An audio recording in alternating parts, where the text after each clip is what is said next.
Ma'am, বাধাগ্রস্ত মলত্যাগ বলতে আসলে কি বোঝায়? ইউজুয়ালি যেটা হয়, রোগীরা পায়খানা করতে পারে না, সে বাথরুমেও যাচ্ছে, পায়খানা করতে বসছেও, কিন্তু পায়খানাটা বের হচ্ছে না। আচ্ছা, এটাকে আসলে আমরা বলি বাধাগ্রস্ত মলত্যাগ। এবং এই পায়খানা বের করতে যে রোগীদেরকে অনেক জোরে প্রেসার দিতে হতে পারে, কখনো কখনো হাত দিয়ে দুই পাশে চাপ দিতে হতে পারে, সামনের দিকে চাপ দিতে হতে পারে।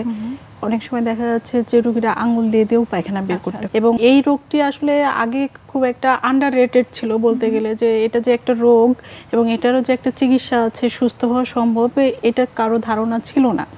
রিসেন্টলি দেখা যাচ্ছে যে এই জিনিসটা এখন মানুষের মধ্যে একটু সচেতনতা তৈরি হয়েছে।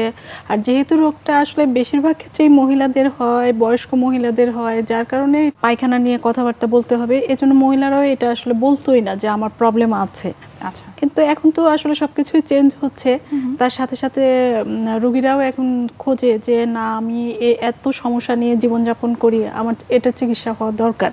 ম্যাম, যখন একজন রোগী আপনাদের কাছে আসেন এবং এই ধরনের কমপ্লিকেশনগুলোর কথা বলেন, সেক্ষেত্রে কোন কোন কারণগুলোকে প্রধান কারণ হিসেবে মনে করেন যে তার এই কারণে তার এই মলত্যাগটা বাধাগ্রস্ত হচ্ছে? কোষ্ঠকাঠিন্য আর বাধাগ্রস্ত মলত্যাগ দুটো কিন্তু সম্পূর্ণ আলাদা রোগ। অনেকেই অনেক সময় এটা গুলিয়ে ফেলেন।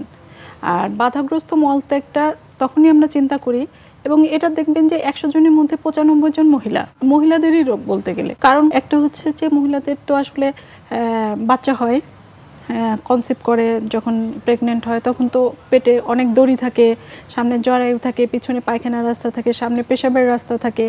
তো এগুলোতে টান পড়ে, চাপ পড়ে, নিচের দিকে একটু ঝুলে যায়। হরমোনের ব্যাপারও থাকে এখানে, কিছু ইস্ট্রোজেন প্রজেস্টেরন হরমোনের একটা ইফেক্ট থাকে।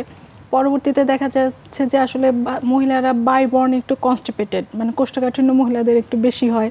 তো চাপ দিয়ে দিয়ে পায়খানা করার একটা টেন্ডেন্সি থাকে মহিলাদের।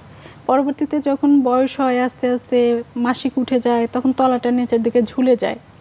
একই সাথে দেখা যাচ্ছে যে বাধাগ্রস্ত মলত্যাগের একটা রোগী জরায়ু বের হয়ে চলে আসছে, পায়খানার রাস্তা বের হয়ে চলে আসছে, এরকম নিয়েও আমাদের কাছে আসে। কিছু কিছু ক্ষেত্রে হয়তো আমরা কারণ খুঁজে পাইও না, এবং অনেক সময় দেখা যাচ্ছে যে পায়খানা করতে গেছে, পায়খানার রাস্তা খোলা দরকার কিন্তু খুলতে পারছে না, বন্ধ হয়ে যাচ্ছে।